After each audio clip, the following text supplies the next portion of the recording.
சிவாய ஓம் நம சிவாய. ஆனந்தமான சிவம் ஆதாரமான சிவம் ஆதிசிவமான சிவமே. வேத வடிவான சிவம் நாதமயமான சிவம் ஜோதி சிவமான சிவமே. சிவ சிவ சிவ சிவ சிவமயமே ஜெயம் உண்டு பயம் இல்லை சொல் மனமே. சிவ சிவ சிவ சிவ சிவநாமம் ஜகமதை ஆண்டிடும் என்னாலும். உனை என்று யாரும் இல்லை உலகத்தில் தெய்வமில்லை என்னை ஆள வந்த வடிவே. மனமென்னும் கோயிலிலே மறைவோத வந்தவனே தினம் வந்து தந்த வளமே. சிவ சிவ சிவ சிவ சிவமயமே ஜெயம் உண்டு பயம் இல்லை சொல் மனமே. சிவ சிவ சிவ சிவ சிவநாமம் ஜகமதை ஆண்டிடும் என்னாலும்.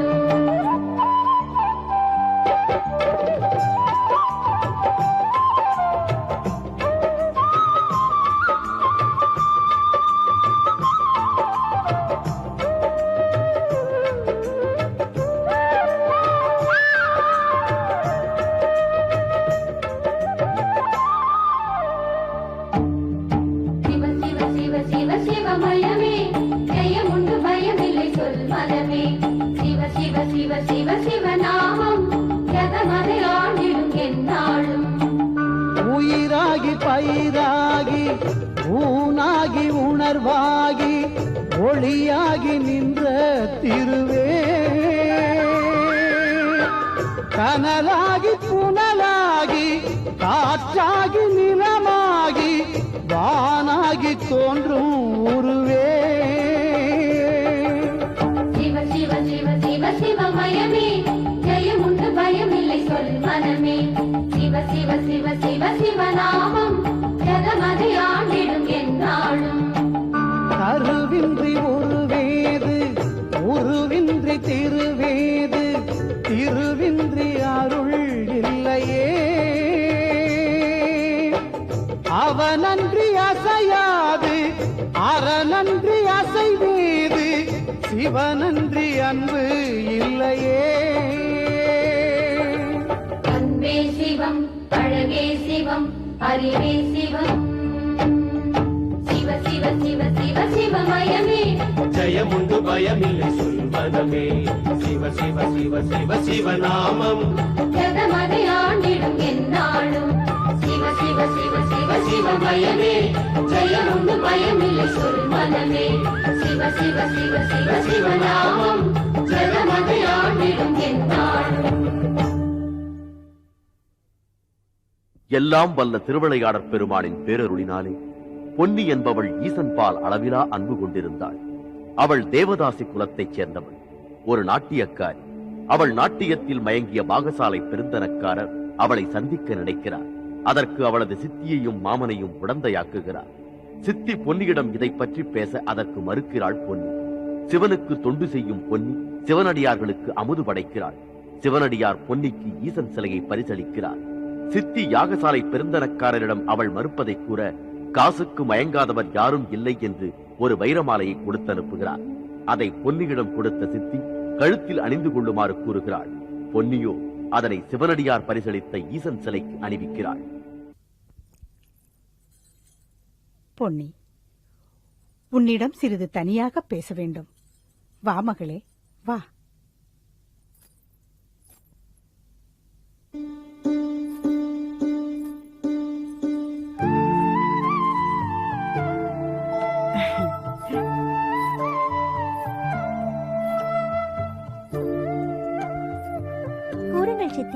பொன்னி, இந்த வைரமாலை எவ்வளவு பெருமானம் உள்ளது என்று நீ அறிவாயா?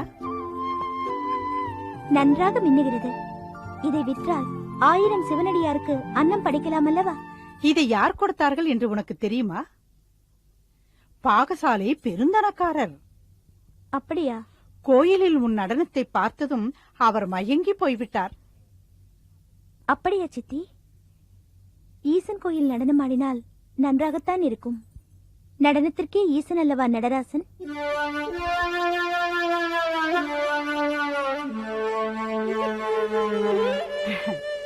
பொன்னி, இந்த வைரமாலை கொடுத்த பெருந்தனக்காரர் மிகவும் நல்லவர். உன் மீது உயிரையே வைத்திருக்கிறார். உன்னை தனியே சந்திக்க வேண்டும் என்று ஆசைப்படுகிறார். நான் சொல்வதை கேள். இப்படிப்பட்டவர்களை மகிழ்விக்க வேண்டியது நம் குல கடமை. புரிகிறதா? புரிகிறது. சொல். தேவதாசிகளாகிய நம்முடைய கடமை என்ன? ஈசனுக்கு நிருத்தியம் செய்வது. அதையே செய்து கொண்டிருந்தால் சோற்றுக்கு என்ன வழி? கோயிலில் என்ன கிடைக்கும்? உடைந்த தேங்காயும் சுண்டலும் பொங்கலும் தான். வாழ்வதற்கு செல்வத்தை யார் தருவார்கள்? சொல். ஈசன் தருவார் சித்தி. ஈசன் தானாக கொண்டு வந்து கொடுக்க மாட்டார். யாகசாலை பெருந்தனக்காரர் போன்றவர் மூலமாகத்தான் கொண்டு வந்து கொடுப்பார். முதலில் அதை புரிந்து கொள். மனதை மாற்றிக்கொள்ள முயற்சி செய்.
அக்கா, அக்கா, என்னடா?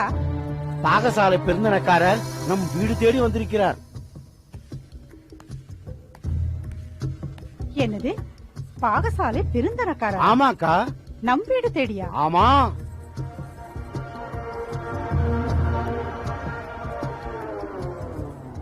வரவேண்டும் வரவேண்டும். மகளை போட சொன்னால் மாதா போடுகிறாளா? அவள் மனம் மாறமாட்டேன் என்கிறாளே. கரைக்கும்படி கரைத்தால் கல்லும் கரையும். அந்த வித்தை எங்களுக்கு தெரியவில்லை.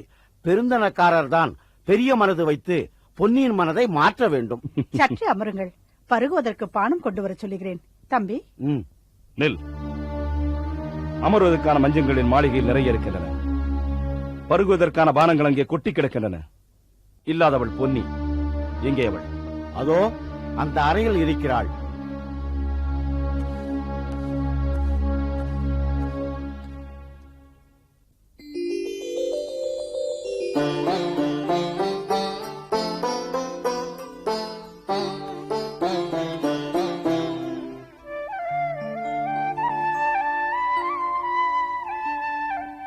பொன்னி, சித்தி கூடத்தில் இருக்கிறாள். எனக்கு சித்திக்க வேண்டிய காரியம் சித்தியிடமில்லை, உன்னிடம்தான். என்னிடமா? சொல்லுங்கள். என்னால் நடக்க வேண்டியது என்ன செயல்? அன்றைக்கு உன் நடனம் அழகாக இருந்தது. ஆண்டவன் சந்நிதியில் ஆடினால் அப்படித்தான் இருக்கும். அதற்கு வெகுமதியாக ஒரு வைரஹாரம் கொடுத்திருந்தேனே, அணிந்து பார்த்தாயா? அணிவித்து பார்த்தேன். ஈசனுக்கு. பொன்னி, புரியாமல் பேசுகிறாய். எந்த கணிகர் இல்லத்துக்கு நான் சென்றதை தெரியுமா? அத்தனை பேரும் என்னை தேடி என் இல்லத்திற்கு வருவார்கள். அவ்வளவு புகழ் எனக்கு. ஈசன் புகழை தவிர வேறொரு புகழ் எனக்கு தெரியாது. உன்னை எனக்கு மிகவும் பிடித்திருக்கிறது. நீ மட்டும் சம்மதித்தால் ஒரு மகாராணி போல் வாழலாம். இப்பொழுதிருக்கும் வாழ்க்கை இனிமையாகத்தான் இருக்கிறது. ஈசன் புகழ் பாடுகிறேன். சிவனடியாருக்கு அமுது படைக்கிறேன். ஆண்டவன் சன்னிதானத்தில் ஆடி பாடுகிறேன். இதைவிட வேற என்ன வேண்டும் எனக்கு? நீ உன் வாழ்க்கையை வீணடிக்கிறாய், இளமையை பாழாக்குகிறாய். சர்வேஸ்வரனுக்கு தொண்டு செய்வது வீண் என்றா சொல்கிறீர்கள்? பாருங்கள் அந்த கருணாமூர்த்தியை. ஆளத் தகுந்தவன் அவன், அடிமை செய்ய பிறந்தவள் நான். முட்டாள்தனமாக பேசாதே. சிவன் மயானத்தில் வசிக்கிறான், சாம்பலை பூசிக்கொள்கிறான். அதோ பார், கண்ணங்கரேல் என்ற உருவம். பார், என் உருவத்தை பார். பொன்னார் மேனி அதுவா இதுவா? சிவ சிவா, ஈசனை பழிக்காதீர்கள். ஈசனை மற, இந்த நேசனை நினை. உனக்காக காத்திருப்பேன். என் வண்டி உன் வீட்டு வாசலிலேயே இருக்கும். உன் மனம் மாறி என் மாளிகைக்கு வரும் வரை நிற்கும். சிந்தி, சிவன் வேண்டுமா? சீரும் சிறப்பான வாழ்வு வேண்டுமா? முடிவு செய்.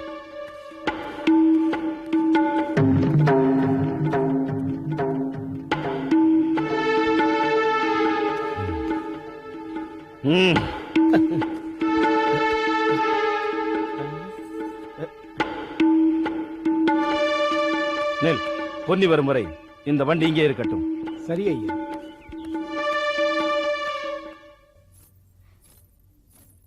என் ஈசனை ஒருவன் பழித்து விட்டான். கவலைப்படாதே பொன்னி, ஒருவன் பழித்து விட்டால் ஈசனின் புகழ் குறைந்து போகுமா? இல்லை, என் ஈசன் எந்த பழிக்கும் ஆளாக கூடாது. என்ன செய்ய போகிறாய் நீ? என் ஈசனை பொன்னால் விக்கிரகம் செய்ய போகிறேன். உளராதே. ஏன் மாதவி, என்னால் முடியாதா? என்னிடம் உள்ள மெழுகு சிலையை பொற்கொள்ளரிடம் காட்டுகிறேன். அதே போல் ஆடக பொன்னில் செய்ய சொல்ல போகிறேன். நம்மால் முடிகிற செயலாக சொல். ஏன் மாதவி முடியாது? மனம் வைத்தால் நம்மால் முடியாதது எதுவுமே இல்லை என்பார்கள். அத்தனை செல்வம் உன்னிடம் ஏது? ஆடுகிறேன். எத்தனை அம்பலங்களில் ஆட முடியுமோ அத்தனை அம்பலங்களிலும் ஆடுகிறேன். அரங்குகளில் பாடுகிறேன். உன்னை பார்த்தால் எனக்கு பெருமையாக இருக்கிறது.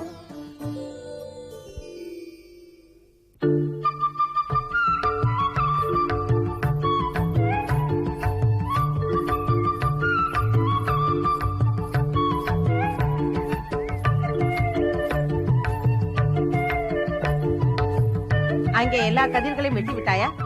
அங்கே பார்.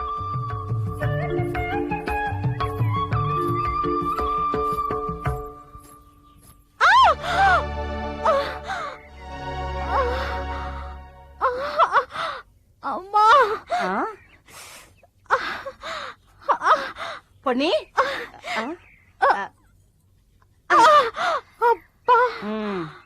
இப்படி காலில் முள் தைக்க நடக்க வேண்டுமா?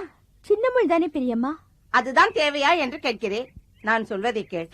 என் மகள் இருக்கிறாளே, அவள் உன் அழகில் 1000ல் 1 பங்கு கூட கிடையாது. இருந்தாலும் அவள் நம் குலத்தொழிலை இன்னமும் பூசாமல் செய்து கொண்டிருக்கிறாள். அதனால்தான் அவளை தேடி எங்கள் வீட்டிற்கு பல்லக்கு வருகிறது, சாரட்டு வருகிறது. நீ என்னவென்றால் முள் தைக்க நடக்கிறாய். விதிக்கப்பட்டபடிதானே எல்லாம் நடக்கும் பெரியம்மா. இது என்னடி பேச்சு? இத பார் பொன்னி, உன் சித்தி பெற்ற தாயை விட உன்னை நன்றாக கவனிக்கிறாள். நீதான் அவள் பேச்சை கொஞ்சம் கூட கேட்பதே இல்லை. அந்த பாகசாலி பெரும் தனவந்தர், எவ்வளவு பெரிய செல்வந்தர். எப்படியாவது என் மகளை அவரோடு சேர்த்து வைக்க வேண்டும் என்று நான் எவ்வளவோ முயற்சி செய்தேன். என்னால் முடியவில்லை. அவர் என்னவென்றால் உன்னையே நினைத்து தவம் கிடைக்கிறார். நீதான் அவரை ஏறெடுத்து கூட பார்க்க மாட்டேன் என்கிறாய். என்னவென்று தெரியவில்லை பெரியம்மா. என் மனம் எப்போதும் அந்த ஈசனை மட்டுமே நினைத்துக் கொண்டிருக்கிறது. எது கிடையாது? என்ன பிரயோஜனம் சொல். இத பார் பொன்னி, மனதில் இருக்கும் மகேசனை தூர எரிந்து விட்டு மனிதனை மனதில் நிறுத்தி வை. பரம்பொருள் தானே பெரியம்மா. போகும் வழிக்கு புண்ணியம். பரலோகத்திற்கு போவதை பற்றி பிறகு யோசனை செய்யலாம். இப்பொழுது இகலோகத்தில் வாழ்வதை பற்றி நினைத்துப்பார். இங்கு வாழ்வதற்கு தேவை பெரும் பொருள். நீ கும்பிடும் பரம்பொருள் இல்லை. புரிகிறதா? என ஓடி அம்மா, நான் சொல்வதை சொல்லிவிட்டேன். கேட்டா கேளு, விட்டா விடு, உன் இஷ்டம்.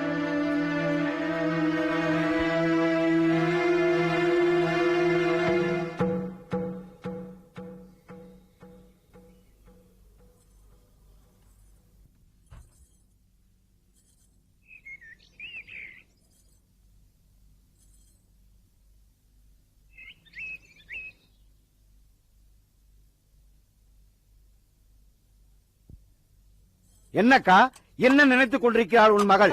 பெருந்தனக்காரன் சாரட்டு வண்டி வாசலில் நிற்கின்றது. அதன் குதிரைகள் அசை போடுவதை போல நீயும் அசை போட்டுக் கொண்டிருக்கின்றாய். அதோடு சரி.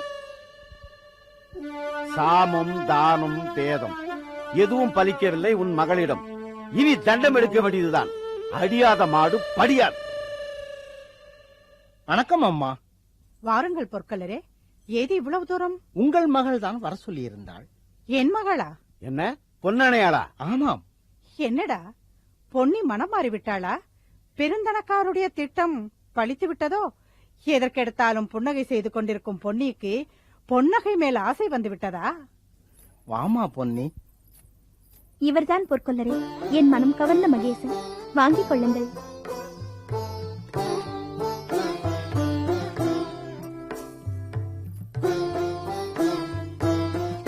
ஆஹா ஆஹா மிக அற்புதமாக இருக்கிறது. இதை அப்படியே பொன்னில் செய்ய வேண்டும்.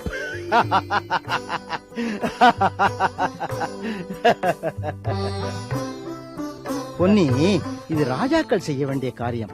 நம் போன்ற சாமானியர்கள் செய்ய முடியாதம்மா. இல்லை பொற்கொல்லரே, இதை எப்படியும் செய்துதான் ஆக வேண்டும். எப்படி பார்த்தாலும் 15,000 பொற்காசுகள் தேவைப்படும் அம்மா. வந்துவிடும் பொற்கொல்லரே. என் ஈசன் மனம் வைத்தால் அத்தனையும் அரை நொடியில் வந்துவிடும்.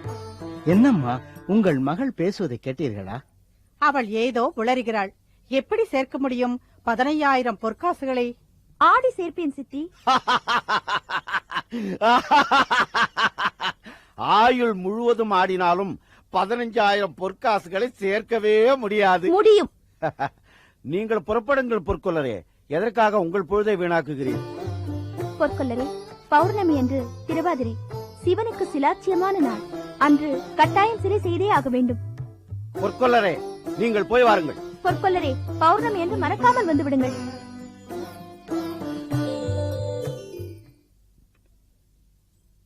கண்டிப்பாக வருகிறேன் அம்மா. பொன்னே, உன் மனதில் நீ என்னதான் நினைத்துக் கொண்டிருக்கிறாய்? வேறென்ன, ஈசனை தான் என்பாள். சரியாக சொன்னீர்கள் சித்தி. இத பார் பொன்னி, உன் விருப்பத்திற்கு உன்னை விட முடியாது. எதற்கும் ஒரு எல்லை உண்டு. பௌர்ணமிதான் எல்லை. அந்த சிலையை கட்டாயம் எடுத்து விடுவேன். பொன்னே, பாகசாலை பெருந்தனக்காரருக்கு என்ன பதில் சொல்ல போகிறாய்? அவள்தான் சொல்லிவிட்டாளே, பௌர்ணமிதான் எல்லை என்று. பொன்னே, கவனத்தில் வைத்துக்கொள். பௌர்ணமி வரைதான் உனக்கு அவகாசம். சிலை வெடித்தால் சரி, இல்லை என்றால் எங்கள் விருப்பப்படி நீ செயலாற்ற வேண்டும். சம்மதமா?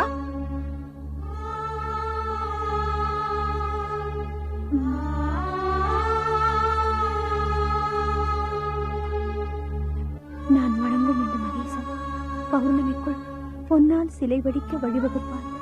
அப்படி இல்லை என்றால் உங்கள் விருப்பப்படியே நடக்கிறேன். வணக்கம் அம்மா. என்ன மணிமாரா, எப்படி இருக்கிறாய்? ஏதோ இருக்கிறேன் அம்மா. ஆமாம், யாருடைய வீடு இது? நாட்டியக்காரியின் வீடு, பொன்னி என்று பெயர். உன் ஐயா உள்ளே இருக்கிறாரோ? இல்லை அம்மா. பின்னே இங்கேயே நிற்கிறாய்? சொல் மணிமாரா, உன் முதலாளியை விட்டு பிரிந்து போன மனைவிதானே இவள்? இவளுக்கு எதற்கு விடை சொல்ல வேண்டும் என்று நினைக்கிறாயோ? ஐயோ, அப்படியெல்லாம் இல்லை அம்மா. உங்களை அப்படி நினைப்பேனா? உங்களை போன்ற உத்தமியை உலகில் பார்க்க முடியுமா? பின்னே எதற்காக இங்கு நிற்கிறாய்? பொன்னியை அழைத்துக் கொண்டுதான் வர வேண்டும் என்று உத்தரவிட்டு சென்று விட்டார் உங்கள் கணவர். எவ்வளவு நேரமாக காத்திருக்கிறாய்? 7-8 தினங்களாக காத்திருக்கிறேன் அம்மா. சம்மதிக்க மாட்டேன் என்கிறாள் அந்த பெண். சம்மதிக்க மாட்டேன் என்கிறாளா? ஆமாம் அம்மா. அந்த பாராட்டுக்குரியவளுக்கு மாலை சூட்ட வேண்டும். கோடி கணக்கில் செல்வம் இருந்தால் எல்லா பெண்களையும் பணிய வைக்க முடியும் என்றாரே உன் ஐயா. என்ன ஆயிற்று? கைகளில் என்னம்மா சீலை? கணவன் கயவன் தட்டி கேட்டு தள்ளி போய்விட்டேன். வயிற்று பசிக்கு வருமானம் வேண்டாமா? சீலை விற்று சோறுங்கிறேன். தாயே, உங்களுக்கா இந்த நிலை? வருத்தப்படாதே மணிமாரா. மானம் காக்கும் சீலை விற்பதில் அவமானம் எதுவும் இல்லை. நான் வருகிறேன் மணிமாரா.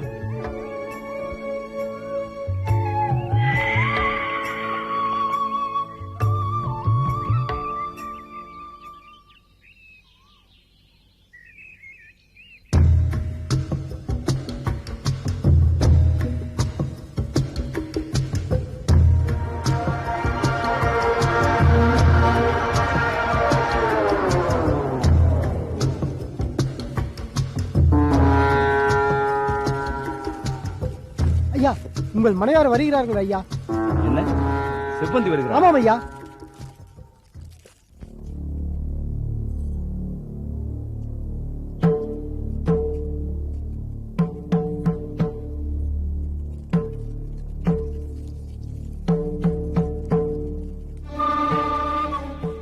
எங்கே வந்தாய்?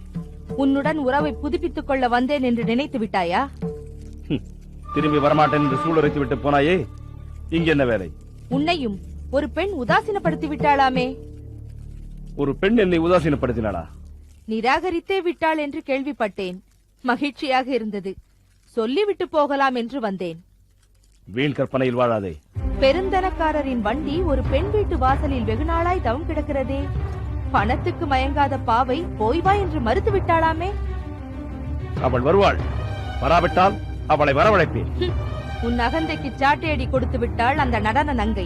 யார் யாரையோ அழைத்து வந்து மனைவியின் மனம் நோக விரட்டிய உனக்கும் தோல்விகள் தொடங்கிவிட்டன. என்னை ஆண்மகன் இல்லை என்று ஒருத்தி கூறட்டும், சேலை கட்டிக் கொள்கிறேன் என்று கெக்களி கொட்டினாயே, இந்த அசேலை கட்டிக்கொள். உன் ஆணவத்திற்கு அழிவு காலம் பிறந்து விட்டது என்பதை புரிந்து கொள். உன்னை ஒருத்தியும் தீண்டாத ஒரு காலம் வரும், அதையும் நான் காண்பேன்.